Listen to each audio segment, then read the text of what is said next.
You have to slide present. Can you go on slideshow, please? So that we see too. Okay.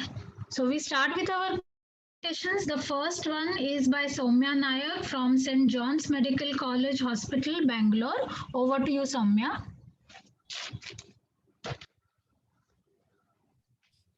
Good evening. This is a case report which highlights the importance of testing beyond the audiogram.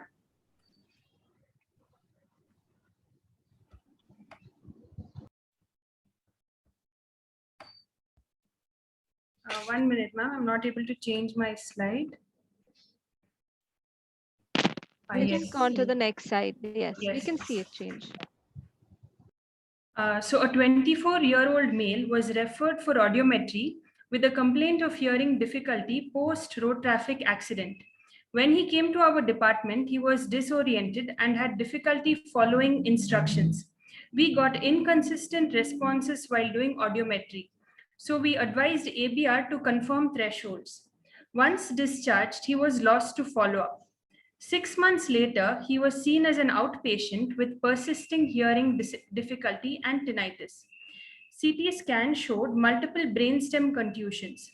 Audiometry and speech scores did not match. He was referred for language evaluation in view of head injury. It was found that his language abilities were intact, except that he needed visual cues to follow instructions. Further audiological testing for differential diagnosis was planned. We initiated listening training, but he did not continue. 3 months later, audiological test battery was administered, and we conducted a few sessions of listening training. So periodic audiological evaluation continued, and the results of which I will be discussing soon. So now let us look at how the audiometry reports have changed over a period of time. This is the first audiometric report, and the thresholds were not very consistent, and speech SRT, SDS could not be done. In 6 months, his thresholds were fairly consistent and with persisting speech understanding difficulty. This called for further audiological workup. 10 months after the accident, his thresholds had gradually improved, and we were able to perform speech audiometry using closed set response paradigm. When he came for repeat audiological evaluation, he himself reported of better hearing and speech understanding, which reflected in our audiometry. Emittance results showed the mid-ear functioning was normal with stapedial reflexes present. Otoacoustic emissions were present.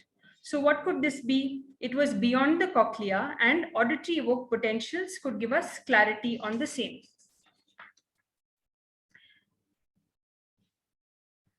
So when we did ABR 10 months after the traumatic brain injury, remember this was the time we had got bilateral mild hearing loss with poor speech scores in closed set. We obtained peaks 3 and 5 till 80 dB NHL only. Also, look at the morphology of the waves. Okay, it was very poor. Audiometry and ABR mismatch confirmed retrocochlear pathology. The second ABR, which was done 1.5 years after the TBI, showed improved wave morphology, and peak 3 could be tracked to lower intensities. Auditory late latency responses, the latencies were within normal limits. So here I would like to highlight the use of simple questionnaires. These can give us great insight on the patient's perception of hearing loss and the impact of tinnitus on their lives. This case complained of tinnitus in both the ears. By using tinnitus handicap inventory, we understood that his tinnitus was significantly affecting him. By the use of hearing handicapped inventory screening questionnaire for adults, we understood that even though the audiogram showed a mild hearing loss, he had severe handicap with respect to hearing. This mismatch should give us as audiologists a clue that in such cases, testing beyond the audiogram is of utmost importance. We did the screening checklist for auditory processing in adults, the self-report and the family report version, and both showed that he was at a high risk of auditory processing deficits. So the use of a test battery approach helped us to identify retrocochlear pathology. We performed initial informal auditory processing tests focusing on auditory discrimination, phoneme discrimination, gap detection, auditory pattern recognition, localization, and speech recognition in noise. So the training sessions focused both on top-down and bottom-up approaches to enhance auditory processing. He was also counseled on the principles of tinnitus retraining and relaxation to reduce the effects of tinnitus. And we also included the family in this. In the future, we plan formal auditory processing tests for him along with regular audiological testing to monitor his recovery. So the take-home message, what have we learned from this case study? Speech audiometry is a must along with pure tone testing to understand the real life speech recognition and discrimination ability. A hearing aid fitting should not be done only by looking at audiometric thresholds. In cases where there is a mismatch in speech audiometry and pure tone thresholds, and you're suspecting some processing difficulty, CAPD test battery should also be considered to look for this.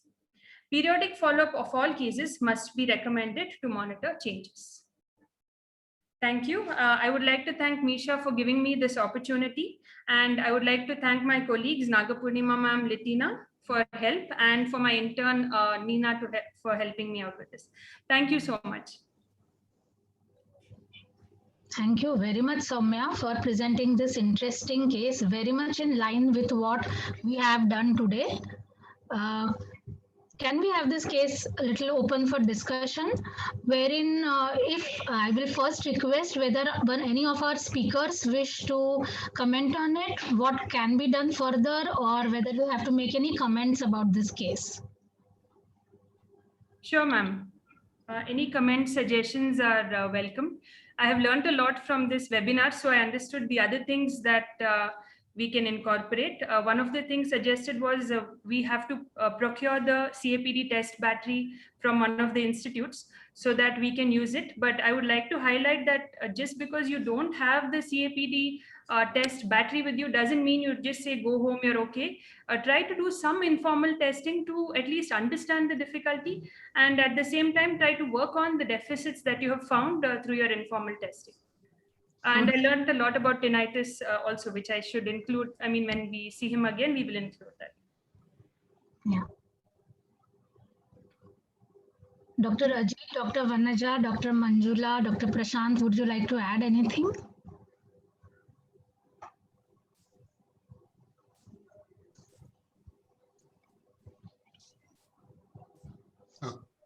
Soumya, the purpose has served. The purpose of conducting this webinar has served, so you all should be happy. Congratulations, all of you. You've really gone in the right direction, Soumya. You've done well. And like you said, even if you don't have the formal test, we can always do some informal test and start your therapy part of it. So I'm really happy that you're doing it. I think Prashant wanted to say something. Prashant Prabhu, you wanted to say something. I interrupted, I think. No problem.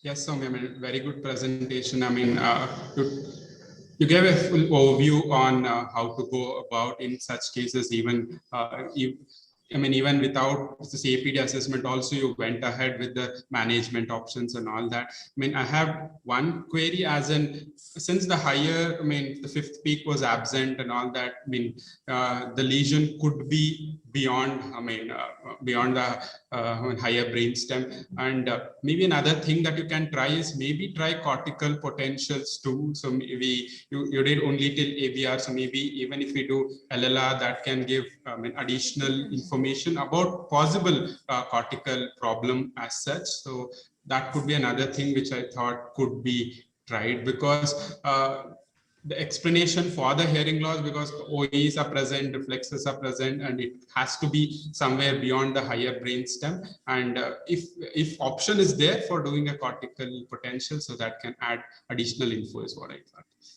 Yes, sir. We tried the auditory late latency response. Now, as we've understood, we could not get too much of a clinical, because the peaks, the late P1, N1 responses were within the normal latency range.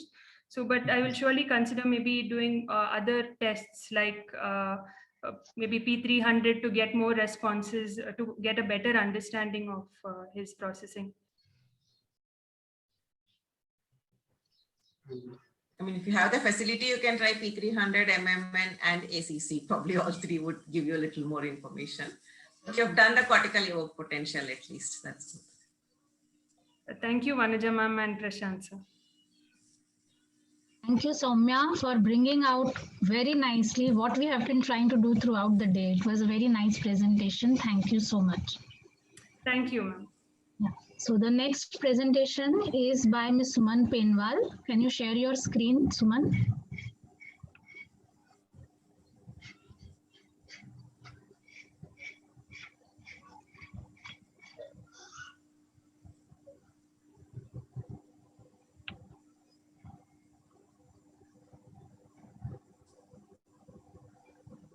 Ma'am, is my screen seen there, ma'am?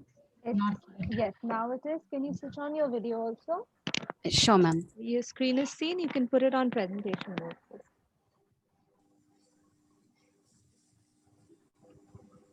Yeah. So good evening, one and all. I'll be presenting the case 2 in the webinar. Myself, Suman Penwal, and this is the case details. So we have seen a patient, initials SG. He is a male, 54-year-old, and he reported to our department for auditory complaints on 15th of April 2021. So his chief complaints were inability to understand speech at the conversation level, and he also reported that he had a bilateral hearing loss, which was of gradual onset, and all this he reported post closed head injury from a coconut that fell on his head on the posterior superior aspects 7 to 8 years back. He also reported that he has a history of vertigo episodes that lasted for like 5 minutes. We digged into the case history, asking about the trigger of the vertigo and whether it was accompanied by a vomiting or nausea or any other symptoms. He was not sure of it, and he said there was no trigger and nothing. So there was only 2 vertigo episodes that was 2 weeks back. So these were the audiological and vestibular evaluations that we had done. Moving on to the hearing evaluations. So PTA reported that there was a bilateral moderate SNHL, sensory neural hearing loss. Speech audiometry findings, SRT correlated well with the PTA, but the WRS scores were relatively poor in both the ears. We went on to do speech and noise test, and it reported that there was a significant speech perception or auditory closure deficiencies on the left side. So this followed by auditory emittance testing. So we couldn't get the seal in the left ear with repeated trials, so only the right ear findings are there on the screen. So we got an A-type tympanogram with absent reflexes on the right side. So with this, we couldn't rule out the retrocochlear site of lesion in this case. So we went ahead to do auditory brainstem responses. So these are the waveforms. So if you can see my cursor, the right ones, the waveforms in the red are for the right ear, and the waveforms in the blue are for the left ear. We have taken the readings for 3 repetition rates, 9.3, 19.3, and 72 Hertz. 2 waveforms for each represents the ipsilateral, or the A channel is the ipsilateral channel and the B channel is the contra channel. The 2 waves in the ipsilateral channel are the 2 polarities for the condensation and the rarefaction. The waves are marked on the rarefaction polarities. As we can see, all the waves 1, 3, and 5 were within normal limits, considering the hearing loss of the patient. We have added the Selter and Bachman's correction. So with this, we concluded that the client has got a cochlear site of lesion. But then we couldn't find the answer for a significant deficits in his speech perception. So we went ahead to also to get the answer for his vestibular complaint. We have done a detailed vestibular evaluation, just projecting the findings for the vestibular evoke along with the evoke potentials here. So cervical vestibular evoke potential, myogenic potential was done. These were the waveforms. We can see that there was a significant asymmetry between the 2 ears. Left ear has got no response for CVEM, and there was a normal P1N1 latencies and amplitude, approximately 8 microvolts in the right side. So this explains the asymmetry in the system and probable vestibular difficulties that the patient was seeking help for. So after all the potential tests, we went on to do the central auditory processing test battery. So we did dichotic CV test that was given by Yatiraj in 1999. As you can see the scores, the right ear has got 17 and the left ear has got 2, suggestive of a significant auditory integration deficit, mostly like a left ear extinction effect was seen in his finding. Same thing was observed in the auditory dichotic digit test. To differentially diagnose between the auditory memory versus the auditory integration deficit, we have done this. So we have given 4 digits in 1 year. We have asked the patient to repeat after that. The patient could repeat all the 4 digits given in the each year. So that we had the auditory memory span of at least 4 digits. And then we went ahead with the dichotic digit testing. So with this test result, you can see that the right ear has got 22 out of 30 and the left ear has got 0, leading to 0 double correct scores, which was indicative of a significant integration deficit in this patient. Yeah, this test was given by Shivshankar and Harlekar in 1991. Then we did gap detection test also, which led to the thresholds around like 7 milliseconds in the right and left. Now for this, I'll be discussing, we have taken reference from one of the articles. So that articles I'll be discussing in discussion section. Just remember that the gap detection score for the right and left was 7 milliseconds for this client with moderate sensorineural hearing loss. So summarizing all the findings that we found in this case and all the tests that we have done, PTA was bilateral moderate SNHL, sensorineural hearing loss, a speech audiometry suggestive of reduced speech perception in quiet. Emittance was A-type with absent reflexes, so we couldn't rule out the retrocochlear pathology on the right. So ABR was suggestive of a cochlear site of lesion in this case in both the ears. We did speech perception and noise test at 0 dB SNR, taking reference 20 dB SL from the speech awareness threshold and the noise detection threshold. This was suggestive of a significant difficulty in auditory closure skills. Dichotic digit and dichotic CV test were suggesting a significant integration deficit in this case. The pitch pattern test was tried, that was given by Akshi and Vanaja in 2020. It's a part of her dissertation. Client was unable to perform this task, and maybe this was because of the increased cognitive load. He could differentiate between the high and the low frequency though. So we will keep we'll give one more try for this test later.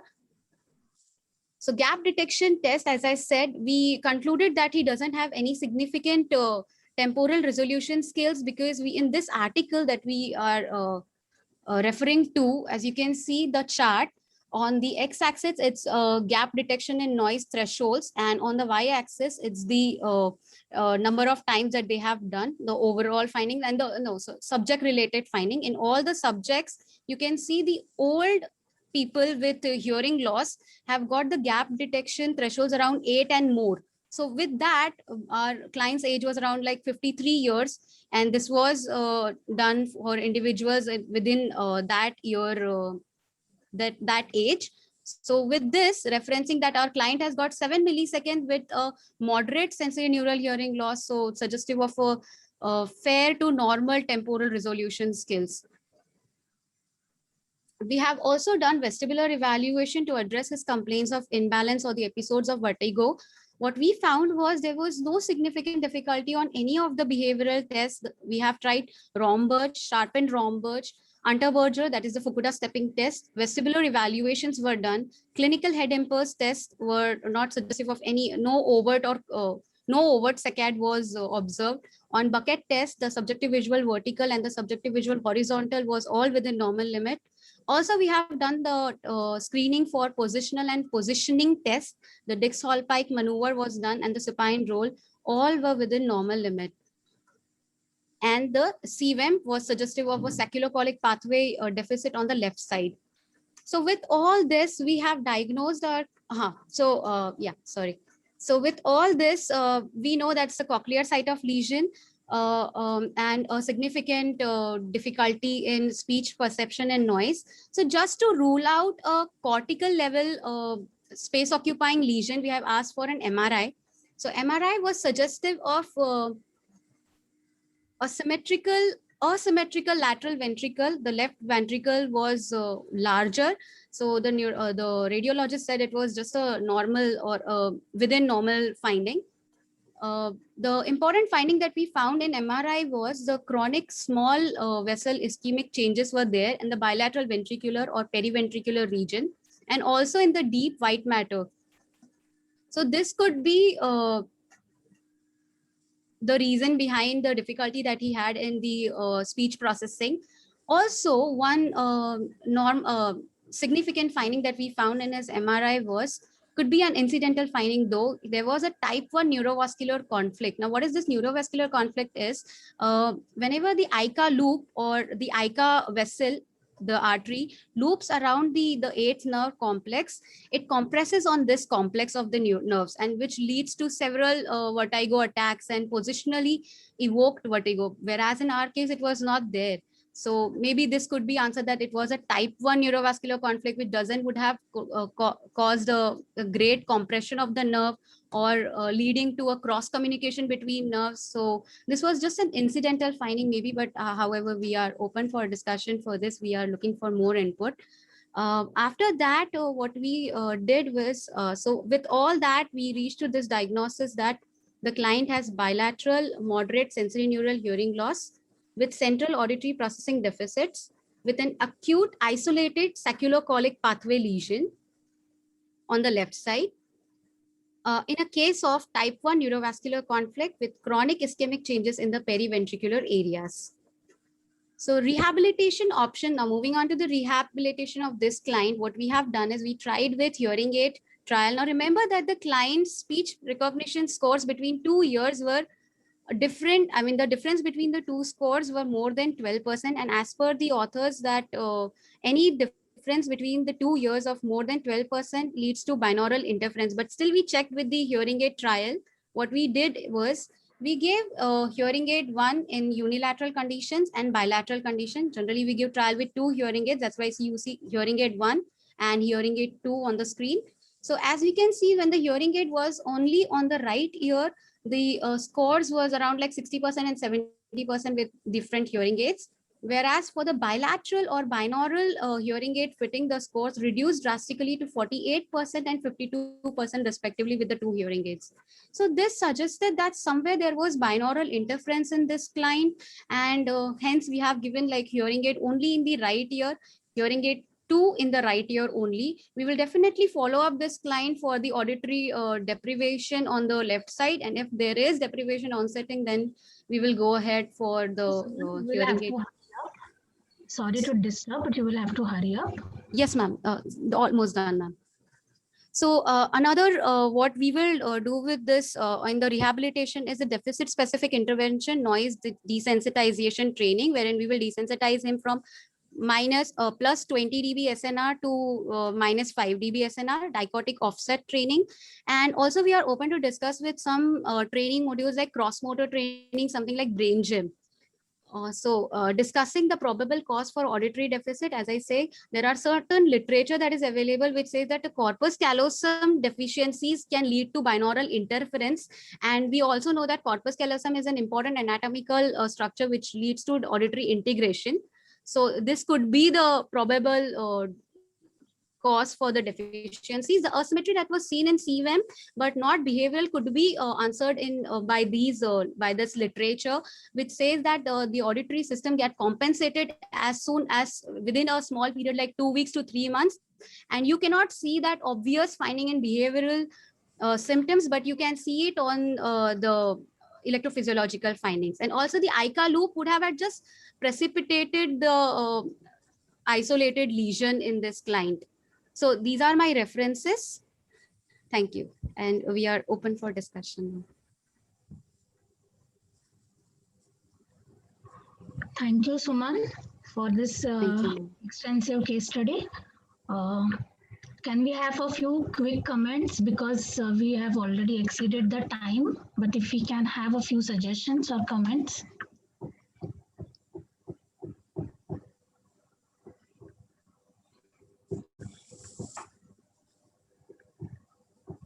I think you've tried everything possible for that case. Almost all tests have been done. And you only need to go with the therapy part and see whether there is any improvement. And because we really don't know what the cause is. It's something like I say in literature, they talk of this amblyopia where one ear gets neglected. Yes. So is it something like that which he had from the beginning and then it got precipitated with hearing loss is what you need to see. So you need to see whether training will improve his perception in the portal ear, the left ear. Okay. We'll now move on to the third presentation. It is by Ms. Rucha Vivek from Bharati Vidyapeeth, deemed to be University Pune. Rucha, can you share your slides, please?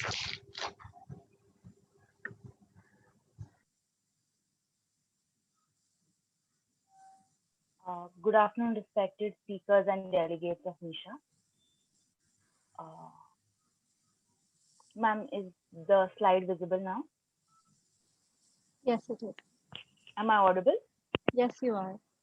Thank you, ma'am. Good afternoon, everyone. My name is Rucha Vivek. The topic for today is looking beyond the audiogram towards the holistic management in a case with sudden hearing loss. The case under observation is a 9-year-old female who reported to us in December 2020. She reported of sudden hearing loss since March 2020 with unclear speech.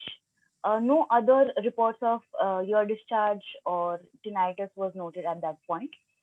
There was a history of consanguinity present, and when we interacted with the child, we observed a lot of difficulty in initiating conversation, low communicative intent, and poor confidence level. She kept seeking reassurance from the parents regarding any task that was given to her. The earlier investigations that were done were, the first opinion was sought from an ENT surgeon in the month of April 2020, immediately after they noticed a hearing loss. She underwent hyperbaric oxygen therapy and drug therapy also, for which there were Grommet inserted in both her ears. Before Grommet insertion, emittance evaluation and Peotron audiometry was done, which revealed A-type tympanogram and bilateral severe hearing loss. Following this, she was fitted with hearing aids at a different center, and then she was referred to us for further evaluation. Parents said that there was some reduction in hearing sensitivity after the Grommet insertion. When she came to us, this was the audiogram that we found. Like you can see, there seems to be a mixed hearing loss in both ears with very poor speech recognition scores, even on closed set picture identification tests. We couldn't do emittance or OAE since there was a Grommet and we couldn't get the correct responses. We, however, did ABR, AC and BC. On BC ABR, you can see there was no response even at maximum levels. AC ABR in the right ear, we got a response at 21.1. We did not notice any cochlear microphonic or anything of that kind. We increased the repetition rate and checked at 49.8 per second, and the response that we found had disappeared. We further continued with aided evaluation since she was already using hearing aids in both ears. We found that awareness for warble tones as well as speech sounds were well within the speech spectrum, like you can see here. But identification of speech sounds was very poor. She complained that she can hear, but she can't understand. And we also did aided speech recognition score on closed set tests, which was less than 40% in both ears. We then did an aided P300 to assess that, okay, if she has identification, how is speech discrimination? This was done for speech stimuli ba and da. As you can see, although the waveforms are noisy, we did get P300 responses in both ears, but the latency was quite prolonged as compared to what you would see in a normal 9-year-old child. And the amplitude and morphology was pretty poor, which correlates with her complaint that she's able to hear, but she's not able to differentiate between the sounds. We went ahead with speech language and literacy evaluation in an informal mode, not with formal tests. We observed that she had very restricted MLU, restricted vocabulary and narration skills. However, we did not notice any articulation deficit, and speech intelligibility was good. We tested with AV mode and we used multiple and frequent prompts. But in spite of that, the child found it a little difficult and she kept giving up on the task. a writing sample here on the right side. And the clinicians in the session had to switch to more non-verbal tasks, more informal tasks, just to keep her engaged. Since she was regularly using her hearing aids, we started with auditory rehabilitation immediately. The process was focused on establishing a rapport with the child since she was very shy and she was not very confident post hearing loss.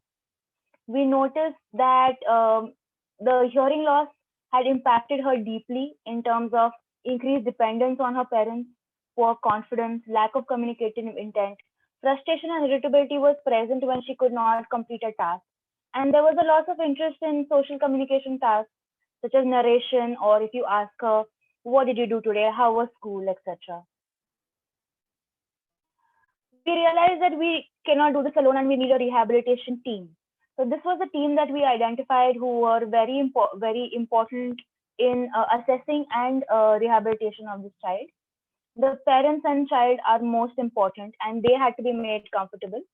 The audiologist in this case did not help only with assessment and management, but was a mediator in the rehabilitation process between the parent, child, and the other team members. And SLP was instrumental in assessment of speech, language, and literacy skills. Since ENT was the first point of contact, we referred back and they recommended further radiological evaluation. The radiological evaluations, like you can see on the right side, did give us significant findings. They found left parietal focal cortical dysplasia with frontal subcortical white matter hyperintensity, which was non-specific in nature. Further, we referred to a pediatric neurologist to opine about diagnosis. And also a child psychologist opinion is in the pipeline since she needs to be made more comfortable and she needs to be able to deal with the impact of the hearing loss to be able to have a better quality of life. What we learned from this case is that there is constant need for continuous assessment. We cannot stop the assessment process, although we start rehabilitation right away. There is need of a continuous monitoring and constant follow-up calls to encourage the patients to come back to us for follow-up. We need to be perceptive to new information. So the best example in this case was that the pediatric neurologist further referred her for genetic counseling. And on genetic counseling, the report revealed that she has something called neuronal spheroid lipofuscinosis, which is maybe related to her consanguinity, and it is an autosomal recessive inheritance. This is shown to be associated with neurodegenerative processes in a child and is of multiple different types. In this case, we also learned that we need to start off with rehabilitation right away for not only audition, but also communication and literacy and language. There are multiple factors that we need to consider and different opinions that we need to be considered, like genetic factors, speech language, ENT opinions, and everything else. And parent counseling is very important. The audiologist's role is not just for assessment, prescribing hearing aids, but we need to go beyond the audiogram and we can be a mediator for further rehabilitation. We learned that we need to see this child as an individual and help her cope on multiple different levels to improve her quality of life. We also do need inputs as to what could be the final diagnosis, because we haven't reached any, we don't know what to tell the parents as to the cause of her hearing loss. So we are hoping for inputs by the esteemed speakers. These are my references. We did do some further study on MCL, and we found few articles which have reported demyelination, but not many have reported hearing loss. So I would like further inputs from the speakers. Thank you. Thank you so much, Rucha, for this nice and interesting case. And we can now have it open for brief discussion. Will any of the speakers want to give suggestions or give inputs about this case? Use the term final diagnosis. Sorry. And then we'll wait for others to comment.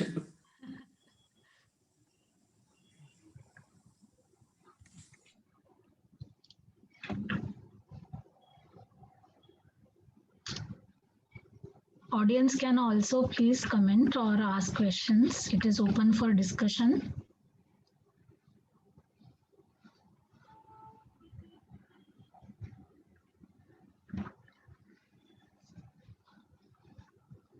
Rucha, I guess you have answered most of the questions during your presentation. Yeah. So, ma'am, would you like to comment something or can we go to the next presenter? Is there anything more we can? Yeah. Is there anything more we could do in this case?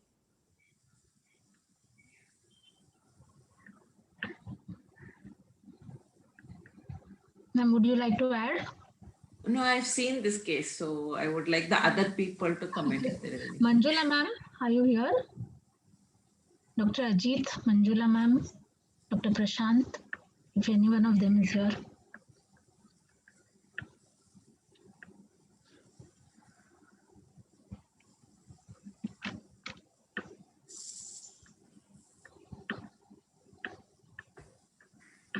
You can comment, Deepa. Ma'am, it is already, most of the things are already done. I'm thinking, but I can't think of giving any more suggestions in terms of what she has already done. Has anyone come across a similar case where there might be a genetic cause? Actually, that I we will was find thinking later? maybe there may be such cases, but you have had the opportunity. I think you have gone in and done genetic testing many a times. It is not diagnosed because there may not be avenues to do genetic testing. So it's very interesting that you have a case where it was done, and so you have some cause effect, at least some suggestion about the cause effect. Thank you, ma'am. Actually, Mrs. Shweta Deshpande was my co-author, was instrumental in convincing the parents that let's try this, let's try that. So that's what we want to emphasize, that we really need to go beyond for all our patients in most cases. I think we can go on to our last presentation for the day. Thank you very much, Rucha. Thank you, ma'am. Thank you, Nisha. We have the fourth presenter, who is Miss Mitali Sharma. Can we have your slides, please, Mitali?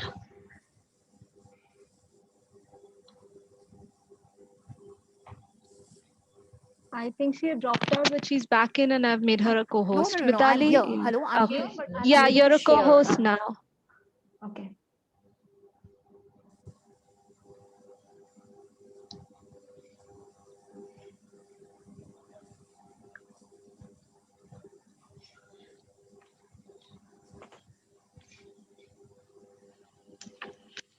Mitali, you can go ahead, share, and switch on your video, please.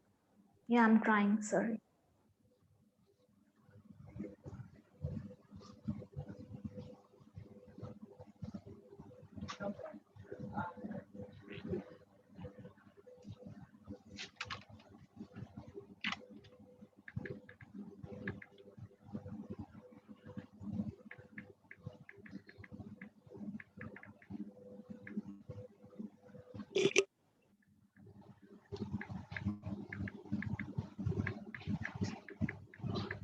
Deepa ma'am, I'm unable to find it now. So if you have it, could you share? Find what? Sorry? I mean, it's there, but it's not, I'm not getting the option right now. I'll tell you what to do. First share is my you open your presentation and keep on the desktop. Don't keep it minimized. Keep it on the desktop and then go to Zoom and click share, and you will see amongst all the screens your presentation. So ensure that I'm actually in my mobile. You're on your mobile. Okay. Yeah.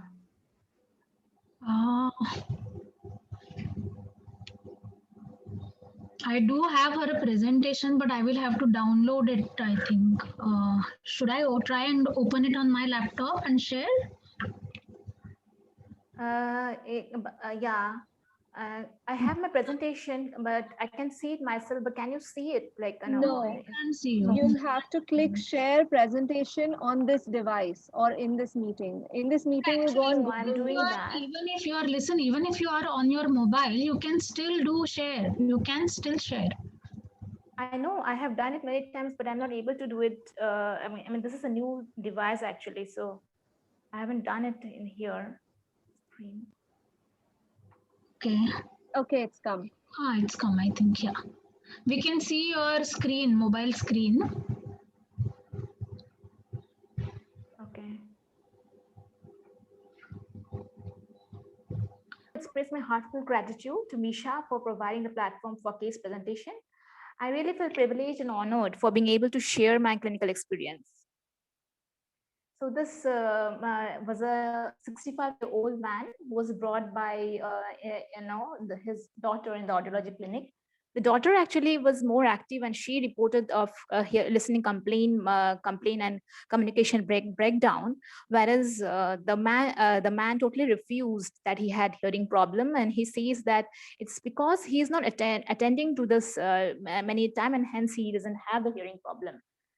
Yet, he agreed for audiological testing, and in Puritan audiometry, it was found that there was a bilateral normal hearing with sloping loss from 4 kilohertz onwards. Impedance audiometry showed bilateral A-type tympanogram. Weber, tuning fork test showed normal hearing. So the diagnosis reached was bilateral normal hearing with moderate sloping loss at higher frequencies. So when the audiological test was revealed to the daughter and father, the father was very happy on the test findings, that he was happy that his claim was confirmed, and but whereas the daughter was really disappointed that there was he is not going to get any help, and there's no further improvement that's going to happen. So on seeing this, finding this, I thought, like, there's need to be some solution. We have to, as an audiologist, it's our duty to also habilitate the person. So ICF was taken into consideration for holistic management. As we all know that ICF stands for International Classification of Functioning, and that it describes functioning and disability in relation to a health condition. So the framework is vital for effective management because patients with similar degree of hearing loss experience different impacts in life.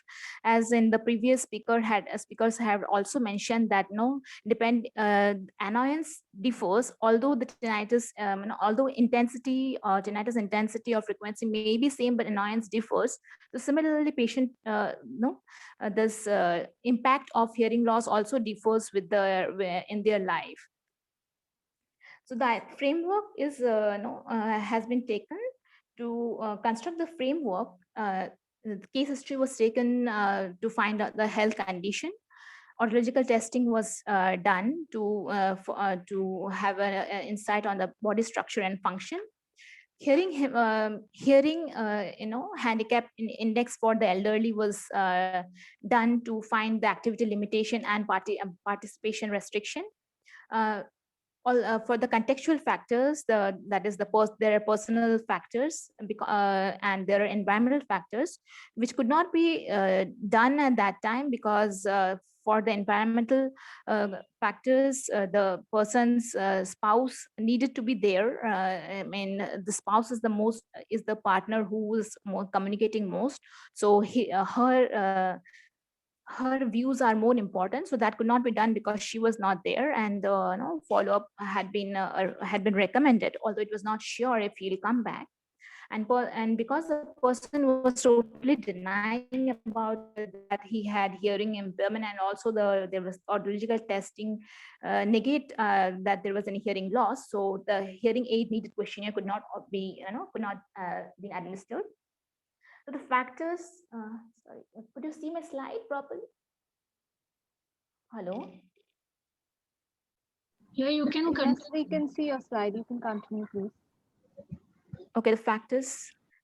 So the factors in the IC pertain to the client for the ICF component was categorized categorized accordingly. Like the first one was the body structure, body function. The second for the body structure. Third is activity and participation, and the fourth pertain to the client were the environmental factors. So based on the information, the client was and then the framework had been constructed with the information. Then based on the information, the client was recommended for management of the communication environment, and maybe to also to administer incorporate conversational repair strategies, as in like to ask others what has been said, and to repeat like, did I hear this? Although the daughter said like this had been taken, this had been told by her many times, but yet he doesn't remember, or he doesn't do it. He's like very much active, and he would not stay at one place. Yet it was said by the clinician, because it's often seen like, as in the proverb, as in Hindi, like "Ghar ki murgi dal barabar." So, how much ever, even if a doctor is there at home, they don't listen to family members, don't listen to the doctor, their family member, but may listen to others. So the clinician, counsel about the conversational repair strategies.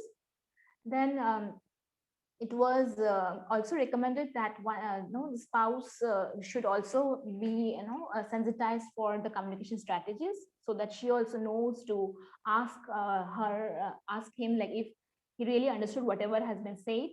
And then a follow-up was recommended for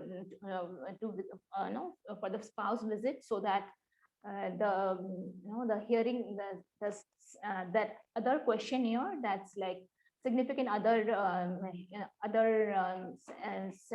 significant other, this is a questionnaire for the spouse actually.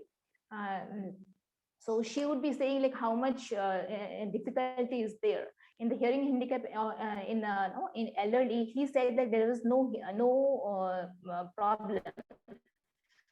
Whereas, if we do this, we may, he may understand that yes, there may be some communication problem, and that others are also having this problem. So this, because the spouse was not there, so this could not be administered. And it was recommended that if he visits the spouse, so this could be administered, and a mindfulness training for both for the couple could be given. Then, since the person was did not need hearing aid, did not feel the need, and there was no, the audiological test also did not indicate the need of hearing aid. So follow-up for hearing aid referral was given only when he feels the need, and only when the need arises.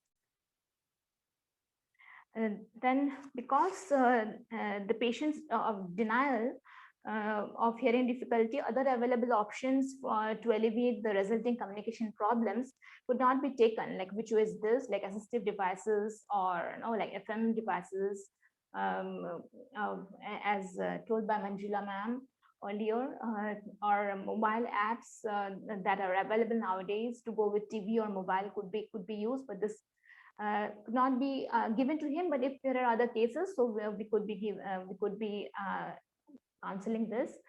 And then telecounseling for the spouse could be done, so to which he agreed for conversational skills. Then behavioral management, because the person was very much active, and he would not be he was very restless, so his behavioral management, although it's difficult, was it was just reflected, it was told to him. And then a holistic family-centric intervention was necessary, and it was told that the daughter and the son also should be sensitive about his difficulty, and they should be with the patients. So these were the future directions. That was to say. And so let's, as an audiologist, let's extend our role to facilitate our clients' activity and participation in their family and community, leading to a healthy and harmonious society. So let's move beyond, just as the theme of this webinar goes, let's move beyond audiogram and look for the person's habilitation towards in the society and community. So let's work for healthy, family-centric intervention. Thank you. Thank you, Mitali. Whether anybody, Vanaja ma'am, would you like to comment?